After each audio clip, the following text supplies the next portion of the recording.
Iran భయపడుతుంది. ఇరాన్కు వణుకు బయలుదేరింది.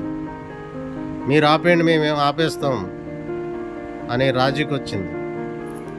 ఇజ్రాయెల్ కంట్రీ అది వాగ్దాన దేశం. అది అబ్రహాం సంతానం. అబ్రహాంకి యెహోవా దేవుడు వాగ్దానం చేసి ఇచ్చిన దేశం. ఇజ్రాయెల్ కంట్రీని ఎదుర్కొన్న దేశం లేదు. ఎన్ని యుద్ధాలు జరిగినా ఇజ్రాయెల్ దేశం గెలిచింది. అది ఆనంద దేశం.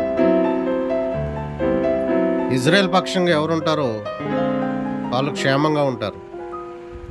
ఇరాన్ దేశంలోని అణుస్థావరాలను కొట్టింది. ఇరాన్ దేశం బలహీనమైపోయింది.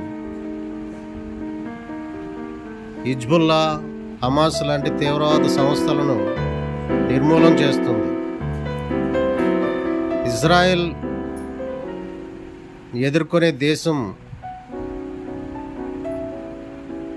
లేదు.